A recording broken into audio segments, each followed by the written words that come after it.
física, licenciatura e bacharel. Logo em seguida, eu fiz uma pós em medicina do esporte. Depois, eu fiz uma graduação tecnóloga em gerontologia. Fiz algumas capacitações, eu não coloquei todas aqui, eu coloquei essa do método PET, que foi a da qual a gente se conheceu, o pessoal da comunidade, que é o curso do Bruno Gívio, e fiz capacitações em estimulação cognitiva. Eu já fiz 3 capacitações em estimulação cognitiva na área da psicologia, porque é muito difícil achar conteúdos de estimulação cognitiva diretamente da educação física, né? Principalmente capacitações e cursos. Hoje, eu sou pós-graduanda em neurociências aplicada à psicomotricidade. Então, eu quero cada vez mais ter mais conhecimento e poder transmitir um pouco do meu conhecimento também para vocês. E vamos ao que interessa. Vamos falar sobre Alzheimer e outras demências. Exercícios físicos e estimulação cognitiva de forma integrada. Primeiro eu vou falar sobre a demência, o que é a demência, né? Ela é um termo genérico para um declínio progressivo nas funções mentais, nas funções cognitivas, como a memória, pensamento, linguagem, e tem que ser grave o suficiente para interferir na vida diária para ser considerado uma demência. Ela não é uma doença única, ela é uma síndrome causada por várias doenças que danificam o cérebro, sendo a doença de Alzheimer a mais comum. Então, nós temos a doença frontotemporal, a demência frontotemporal, a demência por Alzheimer, a demência por corpus de Lewy e outras, mais de 100 tipos de demências, né, que são catalogadas, mas as mais conhecidas são essas. E qual a diferença entre o Alzheimer e as outras demências? A diferença está nos sintomas e na sua forma de progressão. Então, os sintomas são perda de memória recente, começa a esquecer compromissos, nomes de pessoas, nomes de objetos. Então, a pessoa às vezes vai pensar em vai falar sobre alguma coisa, em vez dela falar o nome daquele objeto, ela começa a contar aquela coisa ali. Ela sabe o que é, mas ela já não lembra mais os nomes. Dificuldade em planejar, resolver problemas simples, confusões com datas de lugares familiares. E ela é causada pelo acúmulo de placas beta-amiloides no cérebro, levando à degeneração neural. E no Alzheimer tem 2 tipos, o Alzheimer esporádico e o Alzheimer familiar. No Alzheimer familiar, normalmente não chega nem a 5% da população, e é quando é genético e passa de pai para filho. No Alzheimer esporádico, são os casos que são pelo estilo de vida, sedentarismo, bebida alcoólica, droga, problemas auditivos, problemas de visão. E o que esperar das outras demências, né? A demência de corpus de Lewy foi uma demência que ficou em evidência aí nos últimos dias, né? Foi a demência que o filho do Milton Nascimento revelou que ele tem. Então, agora vocês vão ver muito mais falando sobre isso. Ela causa alucinações visuais, rigidez muscular semelhante ao Parkinson, problemas de atenção e sono. Essas alucinações visuais, elas são bem complexas, né? Do tipo que a pessoa vê formiga ali no braço e começa a se bater, começa a tentar tirar, e mesmo outra pessoa falando que não existe, que não tem nada, a pessoa me enxerga e ela acredita que ela está vendo aquilo e começa a entrar numa agressividade, é uma coisa bem complicada. A demência vascular ela é associada a AVCs ou problemas de circulação no cérebro. Os sintomas variam, mas incluem dificuldade de raciocínio e de concentração. Quando eu falo associada a AVCs, é literalmente vários AVCs, tá? Pode ser que seja só um, mas pode ser que sejam também micros AVCs, como se fossem vários pontinhos no cérebro que são causados em várias situações e pode causar aí vários problemas nas suas funções cognitivas. A demência frontotemporal são alterações de comportamento e personalidade. Problemas de linguagem aparecem antes da perda de memória. E aqui eu trago para vocês o DSM-5, A quinta edição, que foi atualizada em 2022, foi escrito pela Associação Americana de Psiquiatria. E o DSM-5 é como se fosse um guia de todos os transtornos mentais.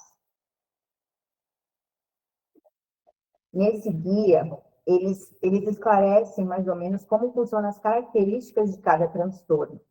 É um guia aí ótimo tanto para psiquiatra, psicólogos, todo mundo que queira entender um pouquinho mais sobre os transtornos. E eu trago ele aqui para falar sobre as classificações, porque hoje, na literatura, vai ser mais raro a gente achar o termo demência. Não que ele será extinto, mas hoje é mais utilizado o transtorno neurocognitivo maior. É a mesma coisa que demência. Então, pode ser que em alguns locais você ache ainda como demência, mas os mais atuais vão trazer como transtorno neurocognitivo maior. Porque ele tem uma classificação, tem o comprometimento cognitivo leve, que antecede, né, a demência, antecede esse transtorno neurocognitivo maior. E demência senil a gente não deve usar, porque é um termo mais pejorativo, é um termo que dá a entender que todo senhor, todo idoso, toda pessoa que envelhecer vai ter a demência, a gente sabe que não é assim, tem a demência precoce, e tem muitos idosos também que vivem aí mais de 100 anos e não têm a demência, né? Então, temos que tomar cuidado com essas classificações. Sobre as fases do Alzheimer, são definidos em 4 estágios. O estágio 1, que é a sua forma inicial, nos sintomas temos alterações da memória, na personalidade, nas habilidades visuais e espaciais. Essa fase inicial, ela tem uma média de duração de 1 ano a 2 anos. No estágio 2, na forma moderada, ela demora um pouquinho mais, pode durar aí até 5, 7 anos. E os sintomas são dificuldades para falar, realizar tarefas simples, e coordenar movimentos, causa agitação e insônia. É uma fase complexa, muito difícil para os familiares, porque é onde aparece mais agressividade da pessoa. Ela ainda consegue fazer algumas tarefas no dia a dia, mas já começa a ser um pouco mais difícil. Essa duração de tempo de cada fase, ela é muito relativa. Na literatura, eles mostram mais ou menos isso, mas é muito relativa porque depende muito do estilo de vida que a pessoa leva, do seu ambiente, se ela tem algum estímulo cognitivo, se está fazendo alguma atividade física, ou se tem um personal trainer, né, ou não. No estágio 3, que é a forma mais grave, os sintomas são resistência à execução de tarefas diárias. Então, já começa a recusa de falar que não vai tomar banho, que não quer comer, incontinência urinária e fecal. Já começa um cuidado mais, né, já precisa de um cuidado de outra pessoa ali para fazer as suas tarefas. A deficiência motora já começa a ser um pouco mais progressiva. No estágio 4, que já é o estágio terminal, os sintomas já incluem mutismo, que é quando já não quer mais falar, até mesmo pelo transtorno de ansiedade e outros transtornos que podem aparecer. Então, as palavras já começam a sumir, já não conseguem mais falar, dor à deglutição, então tem dificuldade para comer, para engolir, infecções intercorrentes aumenta muito. Normalmente, quando a pessoa chega na sua fase final, sua fase terminal de morte, normalmente é por intercorrência dessas infecções, pneumonia, infecções urinárias, de rins, não é nem pelo Alzheimer em si. E qual os benefícios dos exercícios físicos? Nós, que somos profissionais de educação física, poderíamos citar aqui inúmeros benefícios do exercício físico. O exercício físico em si, sem a estimulação cognitiva, já traz benefícios, né? Quando a gente pensa no indivíduo forte, que tem músculos ali ativos, um indivíduo que faz o treino de força, que faz o treino aeróbico, ele já tem fatores de proteção para o cérebro, que já vai auxiliar na questão da proteína beta-amiloide, não deixar formar essas proteínas, vai auxiliar no estresse oxidativo e, sendo assim, consequentemente, no não aparecimento da doença de Alzheimer, né? E a irisina, ela é um hormônio que ficou muito famoso na pandemia, até mesmo na questão do Covid. Mas a irisina é uma das vias que vai produzir o PNRR, que são os fatores neurotrópicos derivados do cérebro. E o BDNF, ele é um grande estimulador no nosso cérebro para a neuroplasticidade. Eu sempre falo que a neuroplasticidade é a palavra-chave na estimulação cognitiva. A neuroplasticidade, ela cria novos caminhos, novas conexões para o nosso cérebro, para a gente conseguir fazer as coisas que a gente tem dificuldades, né? Então, vai auxiliar aí na neurogênese, nos neurônios, diretamente atuando na memória e no planejamento. Parar para beber uma água.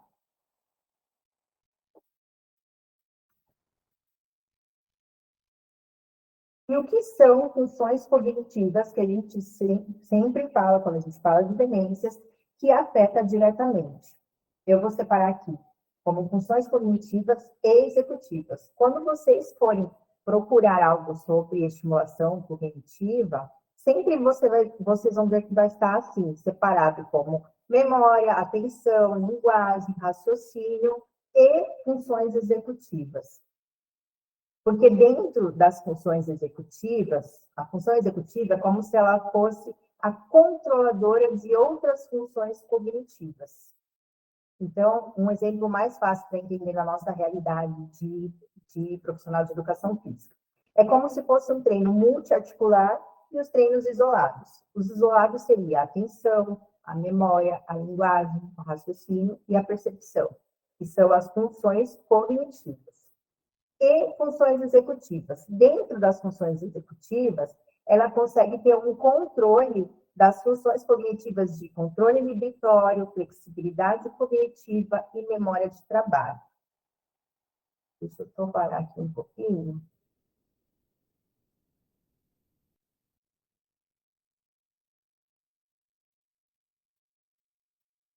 Vocês estão com alguma dúvida até aqui? Não. Está tudo tranquilo? Estão conseguindo acompanhar? Se estiverem, vocês vão me falando e eu vou parando, tá? Porque quando eu estou lá apresentando, eu só consigo ver o slide, não consigo ver vocês. Então, eu vou...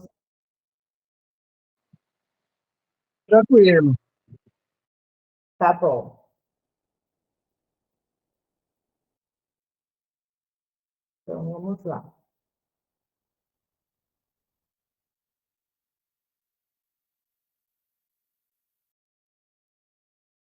Eu vou dar um exemplo, então, agora na prática, dentro da realidade, como funcionam as funções executivas. A gente vai sempre pensar nela como planejamento, que fica um pouco mais fácil de entender. Então, pensa assim, você vai dar um almoço na sua casa, seus convidados chegam. Você precisa servir alguma coisa, mas você não vai servir o almoço de cara. Então, você tem que, sim, você servir umas bebidas. Então, a gente tem ali um problema a resolver. O problema é a sede. A resolução desse problema seria matar a sede dos seus convidados. Você vai lá pegar refrigerantes para eles tomarem. Quando você está indo pegar o refrigerante, você tem que ativar a sua memória. Então, o ir pegar é um planejamento, você precisa pensar no caminho que você vai fazer, ir até a cozinha, pegar o refrigerante, e a memória, onde está o refrigerante, onde estão os copos que você vai servir. Então, a função executiva ela já consegue ativar ali a memória. Só que no meio desse percurso, alguém fala: eu não bebo refrigerante com açúcar, eu só bebo refrigerante zero. Aí você vai parar, interromper ali o seu planejamento, você precisa ter uma flexibilidade cognitiva para pensar. Então, pera lá, eu vou ter que ir até a geladeira, não vou pegar só o refrigerante com açúcar, eu vou pegar o refrigerante sem açúcar também. Foi, pegou o refrigerante, pegou os copos, e aí alguma outra pessoa fala: eu não quero nem refrigerante com açúcar, eu quero só água. Flexibilidade cognitiva aí para mudar de novo o seu planejamento. Quando você volta para ir pegar um copo de água, por algum motivo tropeçou, o copo caiu, quebrou. E aí você pensa assim: caramba, se eu não tivesse voltado para pegar o copo de água, se todo mundo tivesse tomado refrigerante, o copo não tinha quebrado. A sensação que você tem é um pouco de raiva, de querer xingar aquela pessoa que pediu a água, né? Como se fosse um exemplo aqui, meio bobinho, mas só para vocês entenderem melhor. Mas você não pode xingar a sua convidada ali no seu almoço. Então, você tem um controle inibitório de segurar essa raiva, essa sensação de se expressar com raiva. Então, dentro do seu planejamento, dentro da sua função de executar, você teve aí esse controle inibitório, só para vocês entenderem como funciona essas funções cognitivas da função executiva. E quando a gente traz para a nossa aula, a gente vai pensar o quê? Num circuito. Pense quando você coloca um circuito para o idoso e, de repente, no meio do caminho, ele não consegue fazer por alguma coisa, ele precisa ali mudar, adaptar. Ele vai usar a flexibilidade cognitiva. Mas essa parte das funções executivas, ela é mais complexa da gente trabalhar no dia a dia pensando dessa forma.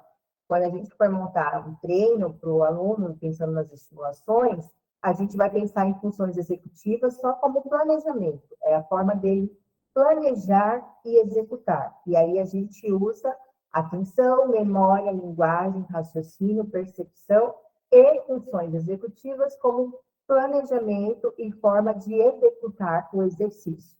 Eu só detalhei aqui, expliquei um pouquinho melhor para vocês entenderem o que realmente é a função executiva. E a estimulação cognitiva? Ela é um conjunto de atividades e exercícios que visam aprimorar e manter as funções do cérebro, memória, atenção, raciocínio, linguagem e funções executivas. E como a gente faz isso? Na dupla tarefa. Mas a dupla tarefa, ela é uma estratégia para a gente estimular o cognitivo. A gente tem dois tipos de dupla tarefa. A motora, que é quando você pede para o seu aluno, faça o centro, levanta e eleva os braços. É uma dupla tarefa motora. E temos a dupla tarefa motora cognitiva, quando você fala para o seu aluno, sente, levanta e fale nome de frutas. Então, você está usando o motor cognitivo. Quando a gente quer trabalhar a estimulação cognitiva, vamos usar motor cognitivo. Aqui eu trouxe um artigo para vocês não acharem que eu estou inventando isso. A dupla tarefa, ela traz benefícios, tá? Nas funções cognitivas. E vai ter inúmeros aí artigos, inúmeras matérias falando sobre esses benefícios. Porque teve um tempo aí que o pessoal da musculação estava falando, invalidando a dupla tarefa, né? Falando que não funcionava, não sei o que lá, mas no quesito de hipertrofia, que é melhor usar um exercício só do que dois exercícios como dupla tarefa, mas na cognição ela é excelente. Tanto, não só para a cognição, mas como o equilíbrio, o risco de quedas e outras coisas também, que fica muito mais dentro da realidade dos idosos, né? E como avaliar antes de estimular? Porque a gente tem que pensar que a gente tem que fazer um planejamento, né, do treino de estimulação cognitiva, não só do treino motor, mas da estimulação cognitiva também. Tem que ter um propósito, tem que ter um porquê, um planejamento. Eu gosto de fazer dessa forma, tá? Avaliando a coordenação motora e a cognição. Por que é importante avaliar a coordenação motora? Se o seu aluno não tem capacidade de fazer duas tarefas ao mesmo tempo, como que você vai entender que ele está conseguindo fazer e ter êxito com a estimulação cognitiva se ela é uma dupla tarefa? Então, a forma ideal é utilizar o teste TUG e o teste de rastreio cognitivo. Se você não tem habilidades ainda, não tem tanta confiança para realizar o teste de rastreio cognitivo, você pode começar só com o TUG, mas os dois seriam essenciais para você avaliar a cognição e a coordenação motor. Mas esse teste TUG ele vai ser um pouquinho diferente. A forma de executar vai ser a mesma, mas você vai pedir para o aluno, enquanto ele executa, ele contar de 2 em 2, ele falar uma frase. Música vai acabar facilitando um pouquinho mais.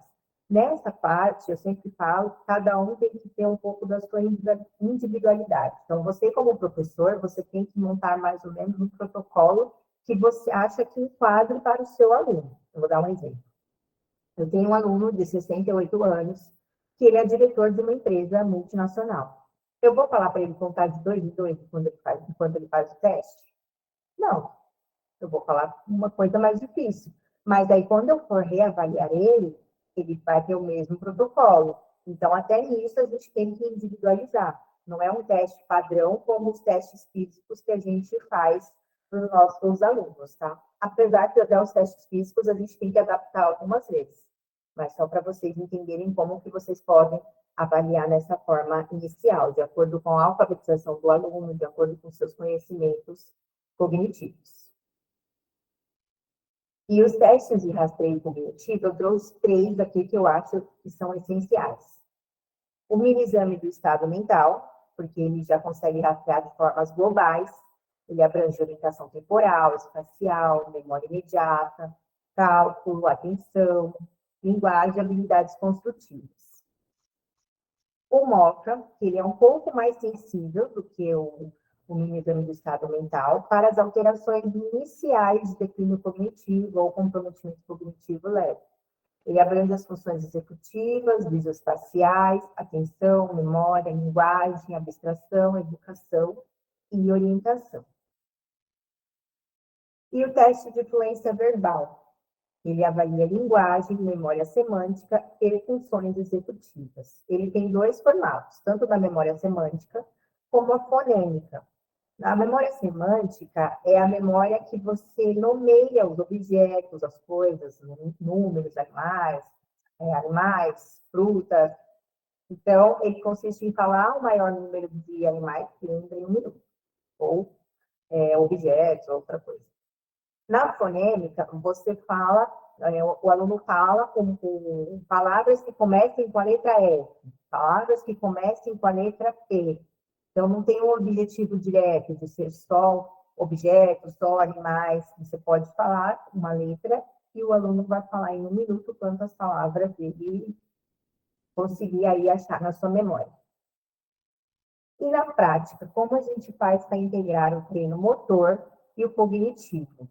Eu gosto de usar essa tabela, porque ela dá ali, eu coloco ali ela como segunda, quarta e sexta-feira, como se fossem, né, três aulas que o aluno faz, e ali você aborda atenção e coordenação, é uma forma de você fazer assim, memória e funções executivas, ou linguagem e percepção. Mas você pode trocar isso de acordo com o que você quer avaliar, o que você quer estimular no seu aluno.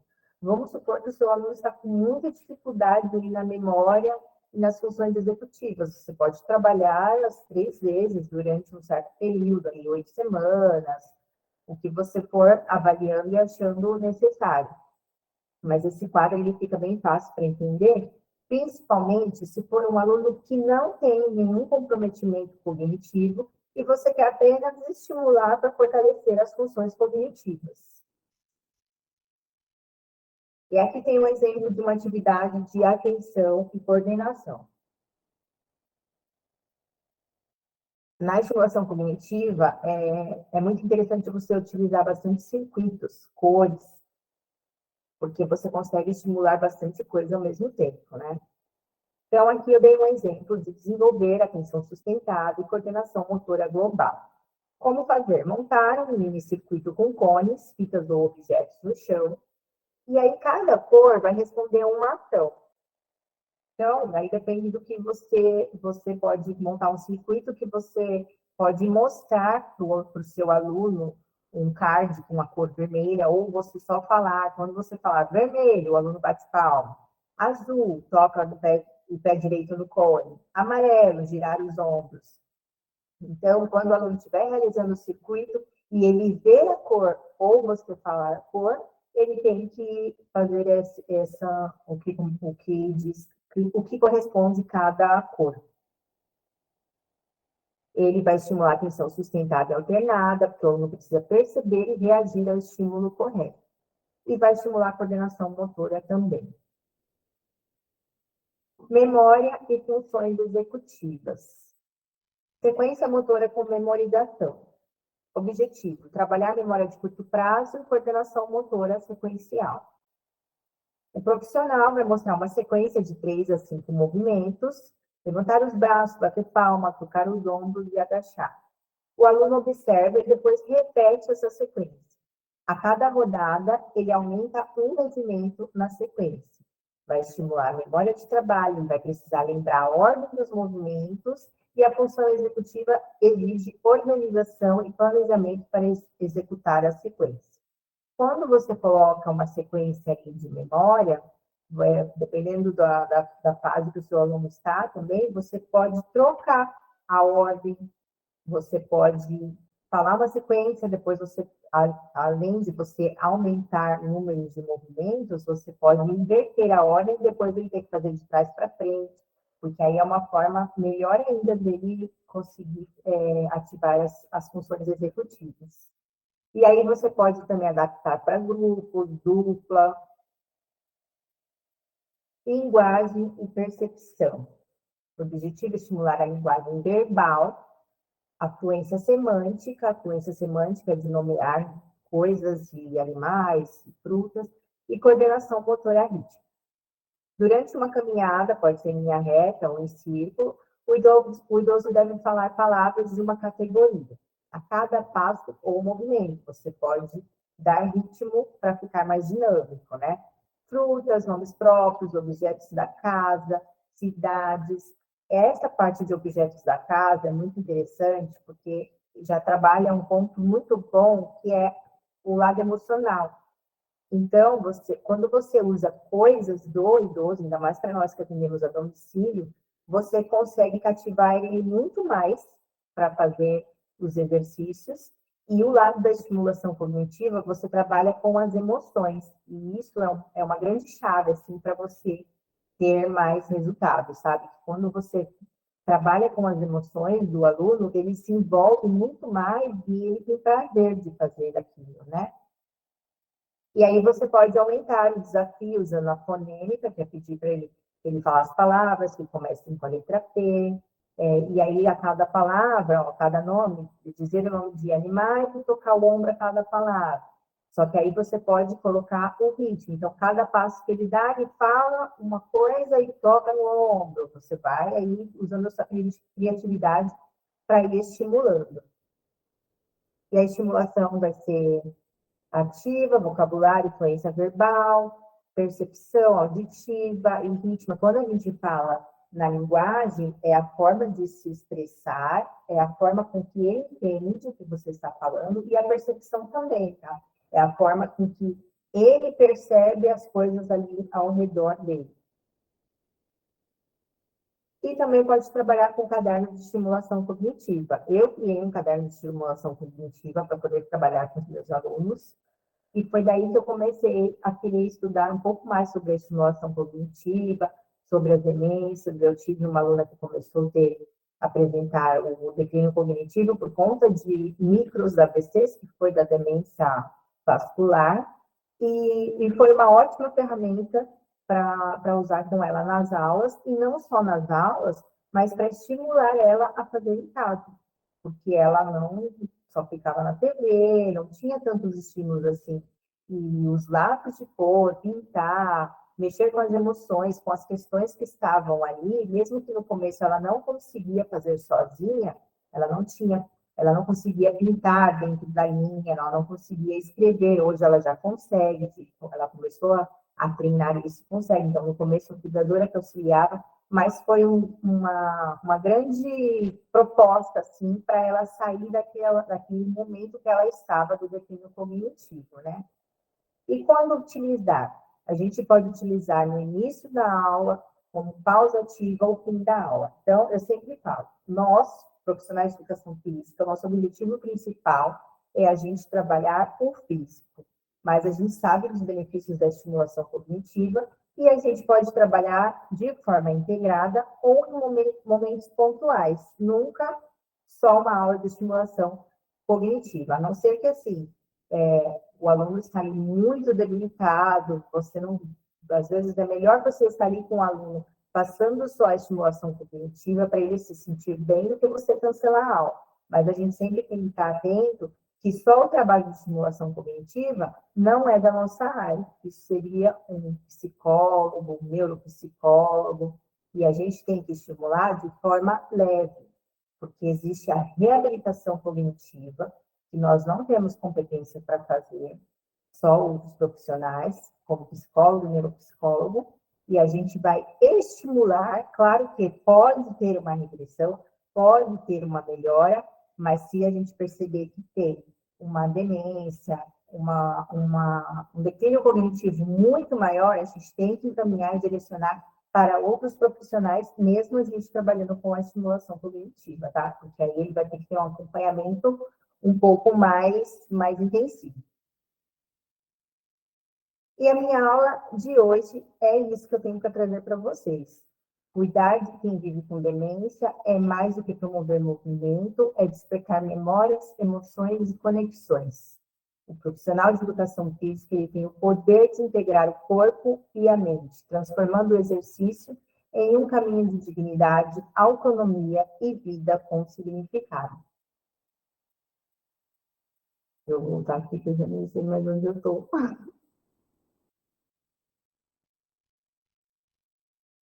E aí, pessoal, dúvidas?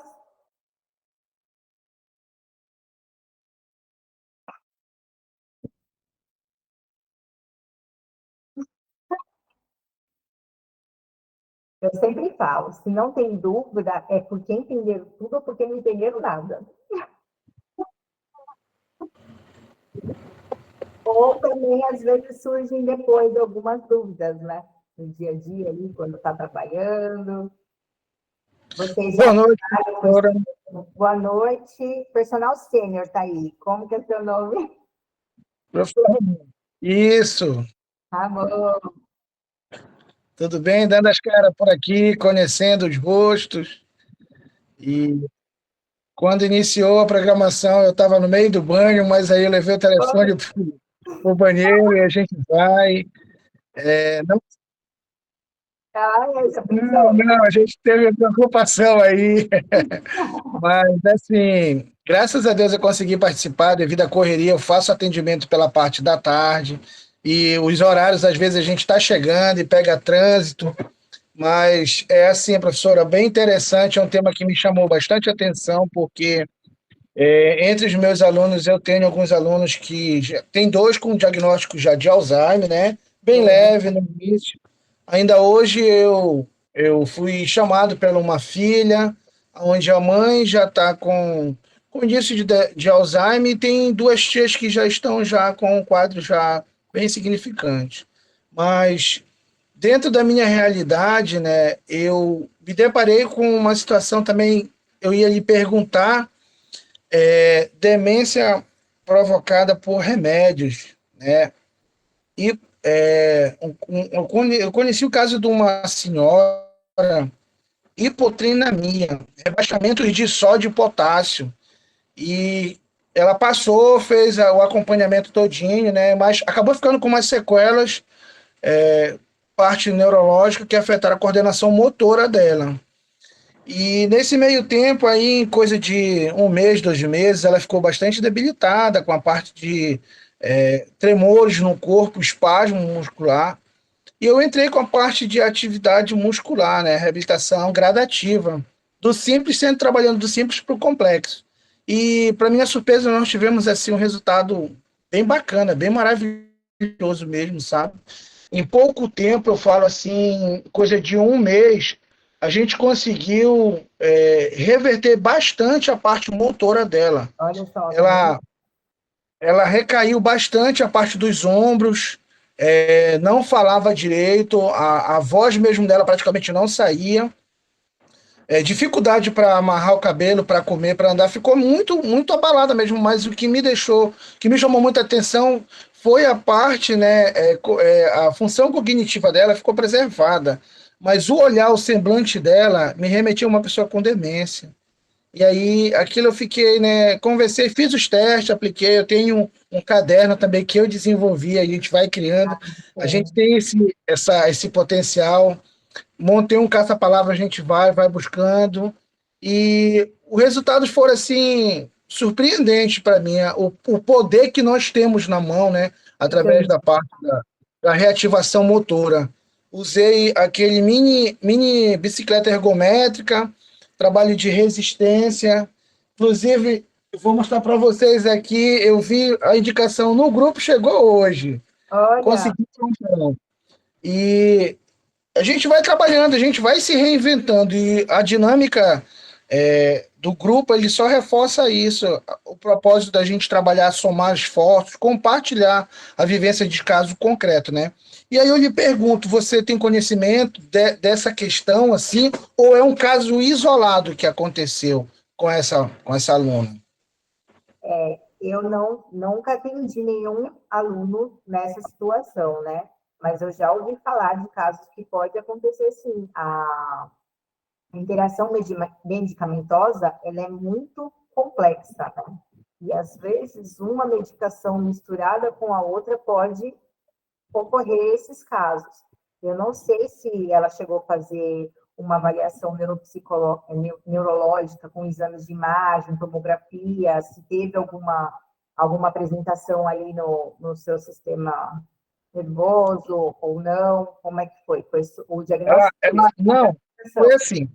Como ela é uma paciente com depressão, quadro de depressão severa e ansiedade, ela fazia uso de um remédio dela, desde venlafaxina, e ela rebaixou muito o nível de sódio e potássio. Então, ela teve algumas intercorrências indo para o hospital. E aí a filha me chamou, né, conversou comigo. Quando eu vi o caso dela, eu me surpreendi, porque eu falei assim, ó, é uma questão motora isso aí, ela precisa. E aí, aqui no meu estado, no Amapá, como nível de Brasil, é muito complicada a questão da saúde, marcaram. Aí, como ela estava com as funções cognitivas, ela lembrava nome, dia, data do aniversário perfeitamente, só que ela estava muito lenta. E Ela com o chegou a espasmo. ficar, ela chegou a ficar na UTI, internada? Não, ela não foi na UTI, ela não chegou na UTI, ela fez a reposição de sódio e potássio na unidade hospitalar e liberaram ela normal, só que ela ficou muito debilitada, muito fraca mesmo, né? E aí ela me chamou para ir fazer uma avaliação com ela. Diante dos testes que eu apliquei, né? Eu disse, olha, parte física, motor, a gente tem como trabalhar. E aí ela foi, fez, passou pelo neuro, pediu o exame de imagem, só que não saiu, demorou um tempo. E aí ele falou que tinha dado uma leve alteração na parte, na bainha de mealina. Sim. Aí eu fui pesquisar, fui ver, né, qual era o tratamento, atividade física. E eu já tinha antecipado, já estava fazendo com ela de forma bem cautelosa, Porque a bainha bem devagar. Quando ela mostrou o resultado, a bainha de melanina, não lembro o nome exato, prossiga. mas ela Aí, encobre os neurônios, então ela auxilia na sinapse, que é de um neurônio para o outro, né?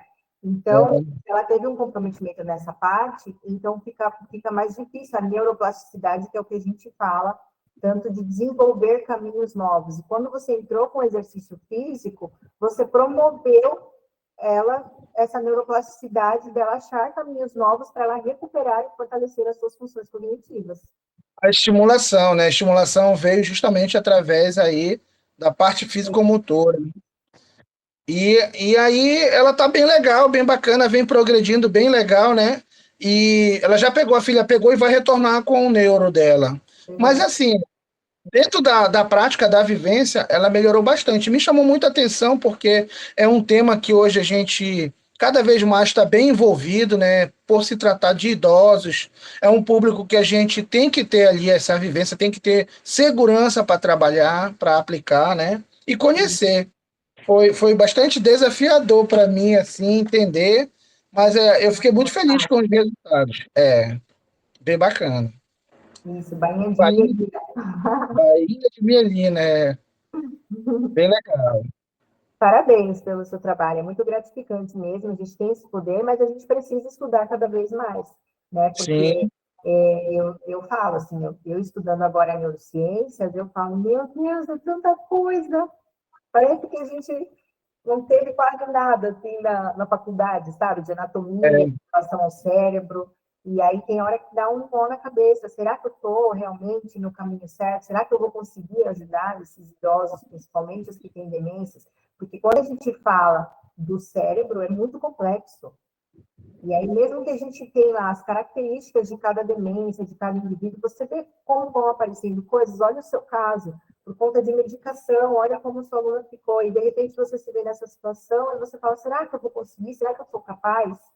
A gente tem que estudar, tem que se aprofundar para a gente conhecer pelo menos as características básicas O básico, né? É do o básico. aluno, a gente conseguir ajudá-lo. Tá certo. Vamos ouvir aí os demais colegas.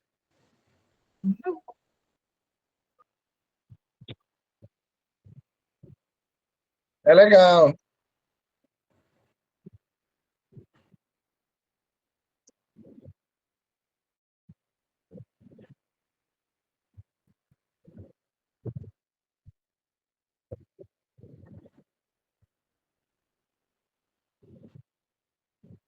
com certeza.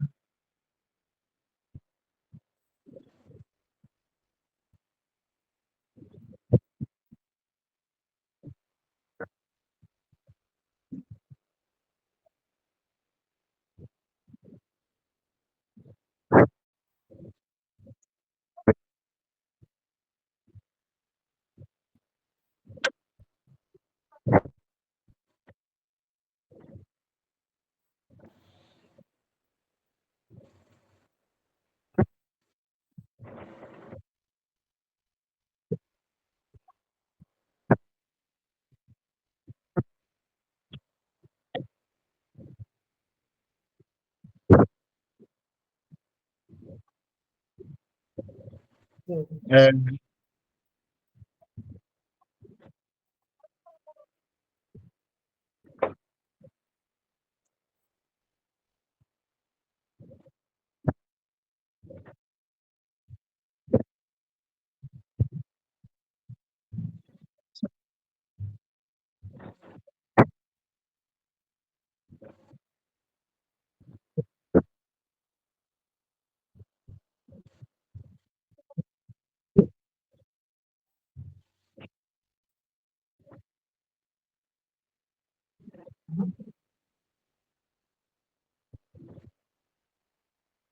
Eu também estou em busca.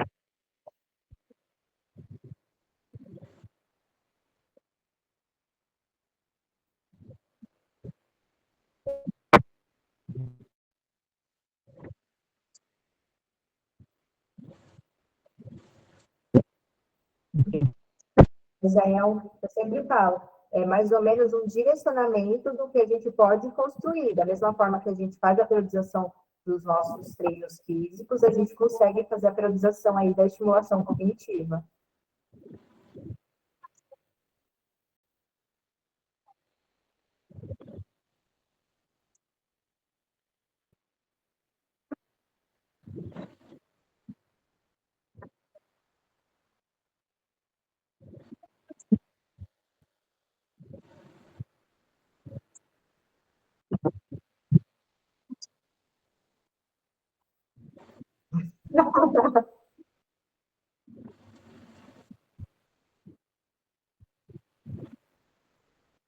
Tá, essa questão do Covid, tá? Teve muitos casos que apareceu como declínio cognitivo pós-Covid, principalmente em casos de COVID mais Covid longo, né? Então, depois também vale a pena dar uma lida sobre isso, pesquisar sobre esses casos de declínio cognitivo pós-Covid. Mas na natação você consegue estimular bastante, sim. Você consegue alternando os comandos para ela, né? Eu não tenho tanta experiência com natação, né? Eu sei nadar, já dei aula para criança de natação, mas eu não tenho tanta experiência com a natação. Mas você pode, ela não vai conseguir falar durante o nado, mas você pode falar para ela utilizar as frases em pensamento. Então, quando ela estiver nadando, ela vai, dependendo aí da metragem da piscina, ela vai, então você fala para ela na cabeça dela, faça uma lista de mercado enquanto você nada o crawl. Na volta, quando ela voltar, volte nadando de costas, não sei como está a coordenação motora dela aí, volte nadando de costas e tente lembrar da lista de mercados que você fez na ida. Então, já é uma forma de você estimular. Você pode usar várias opções aí mentalmente para ela fazer dentro da água enquanto ela faz o exercício motor.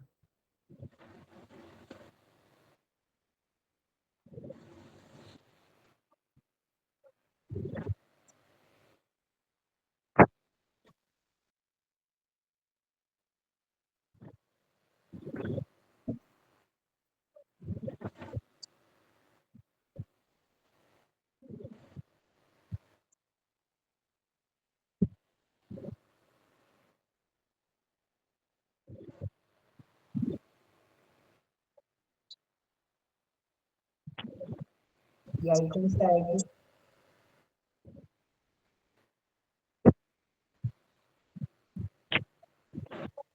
Sim.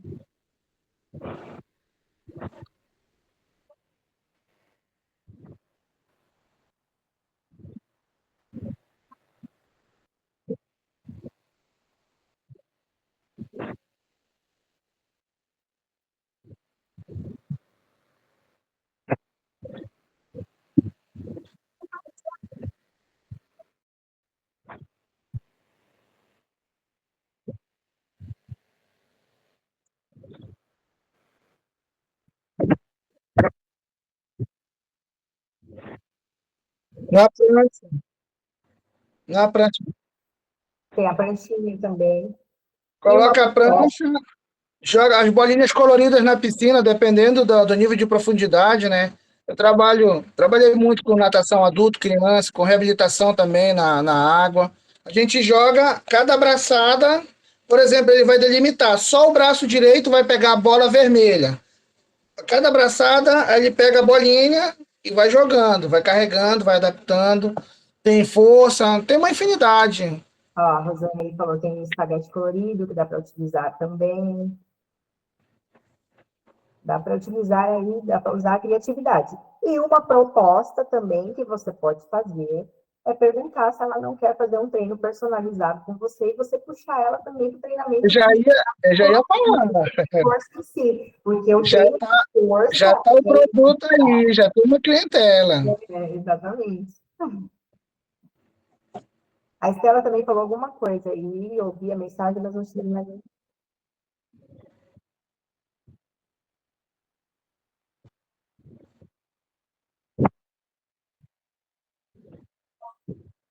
É,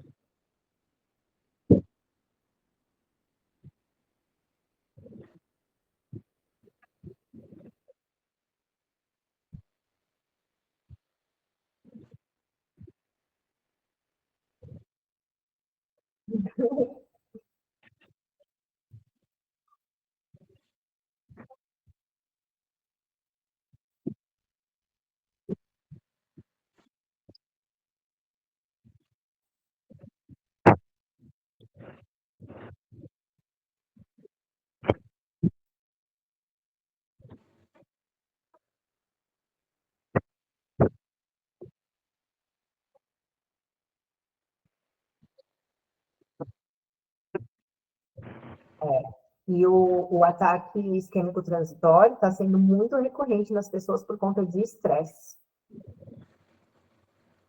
Muitas pessoas estão relatando.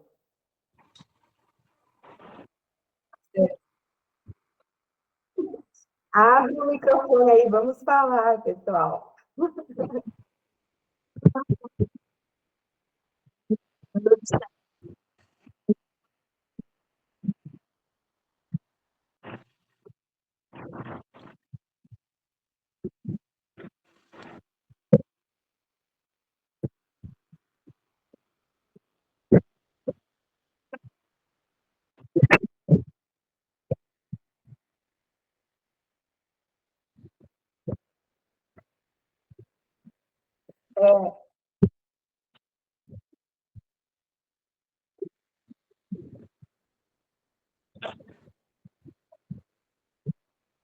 É, ele está no sexto semestre, estudante.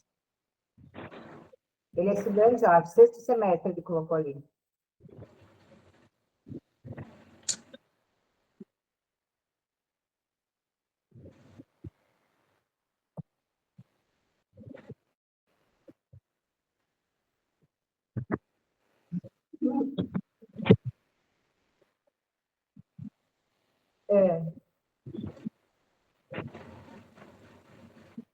Tranquilo, sem dúvidas. É claro que, assim, tudo que eu trouxe aqui, a gente tem que sempre pensar nessas adaptações, né? Porque, às vezes, também a gente dá aula para o aluno, principalmente se ele já tem o Alzheimer, alguma demência, a gente tem que entender ali quais são as fases que ele está para você poder prescrever. E aí a gente tem que adaptar tudo. Eu coloquei ali de forma de avaliação, teste, né, de levantar, caminhar, mas e se o aluno não anda? Aí a gente tem que procurar qual que é o teste adaptado para cadeirante. E tem. Então, a gente tem que usar outros protocolos aí.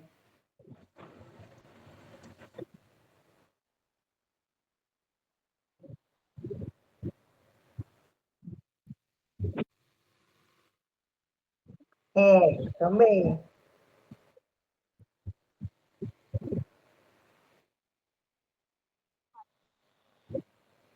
Teste de fluência verbal.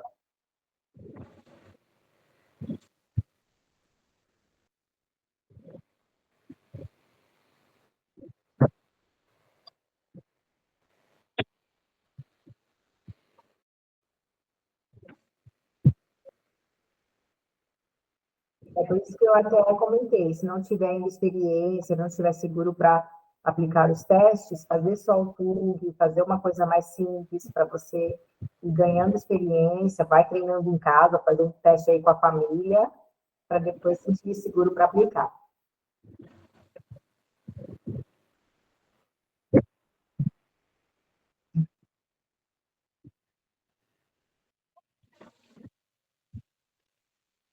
Já manda o link.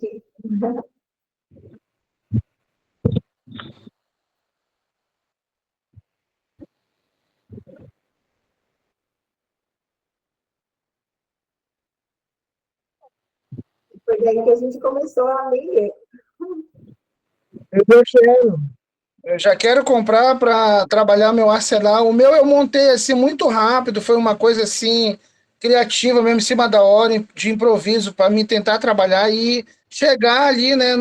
Foi teste, vai fazendo uma coisa, desenvolvi joguinhos coloridos aqui com tampinhas, trabalhando reflexo. Tem um aplicativo também aí que ele trabalha essas funções, colocava no celular para ela tocar no. Eu vi nesses aplicativos TikTok, alguma coisa aí. E aí eu achei bem interessante. Ele tem a versão paga e tem a versão grátis. Ele é bem legal. E aí foi o que me deu esse suporte todo, né? Como ela tem 4 filhos, ela passa 3 meses, 4 meses com 4 meses, ela foi agora para BH, para Belo Horizonte. Inclusive, ele me perguntou se tem alguém que eu conheça, né? Eu falei, olha, que legal, a gente tem um pessoal em BH, e aí, conforme for, a gente já pode fazer a indicação do colega aí em BH e vai dando suporte, a gente pode fazer esse É, link. Ramon, como é que tu estava trabalhando? Eu dou todo o suporte, sem nenhum e problema. principalmente porque para quem tem declínio cognitivo, a mudança de rotina fica muito complicada, a pessoa sofre muito, então é bom continuar aí com a atividade física para auxiliar, né? Sim, eu destaquei bastante, porque ela precisa, né, continuar, É, fazer esse trabalho aí.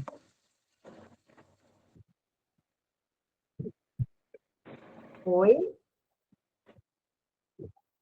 Tem o bônus lá, né? Para quem é da comunidade. Para quem é da comunidade, acho que com bônus fica 29, se não me engano, R$ 29, tá? Com bônus. Então, depois pede o cupom, que aí dá para aplicar o cupom lá na plataforma do Hotmart e poder adquirir.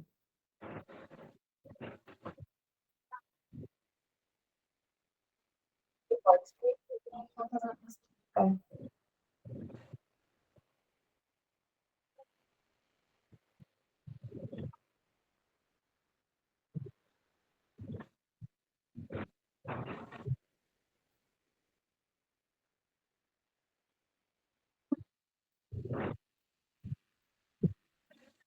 Eu quero. Eu vou mandar o link lá e depois compartilha o link desse aplicativo aí que você falou também para a gente conhecer, para a gente poder utilizar. Tá bacana. Compartilha sim, é bem legal ele.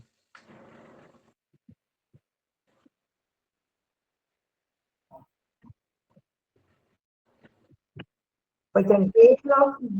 Fala com o professor que eu estou em BH, se precisar. Pode deixar. Eu vou tomar pé da situação lá e se ela precisar, eu já vou sinalizar lá, tá bom? Não sei qual é a região em BH, mas eu vou passar. Tranquilo, manda aí que a gente dá um jeito, leva ela para a clínica, algum recurso a gente dá para ela não ficar sem movimentar aí. Tá legal, pode deixar. Ellen, você fez um print da galera que está aí?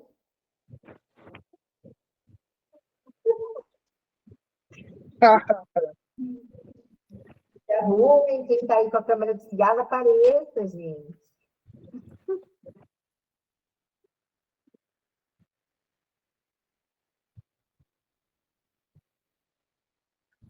Ela e Daniela.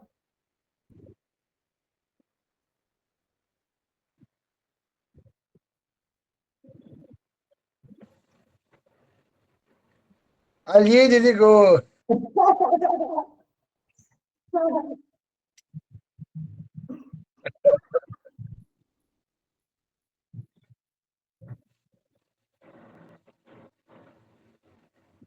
Aê, ótimo.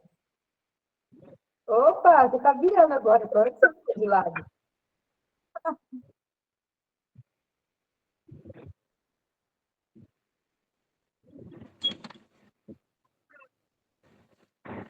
Muito obrigada, pessoal, pela presença de todos. É sempre um prazer estar aqui com vocês. Jamília, tô aqui quietinha na minha hoje, mas Eu vi que parabéns, você está tá? quietinha, mas eu fiquei muito feliz com a sua presença. Eu consegui hoje. Que Parabéns, bom. tá?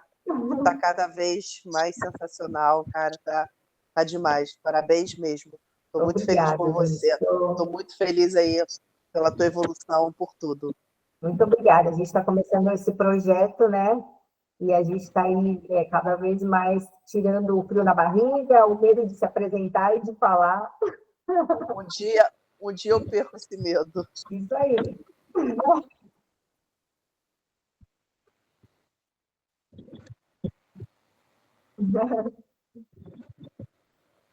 Beijo, Tchau, gente. gente. Valeu. Obrigada. Boa noite.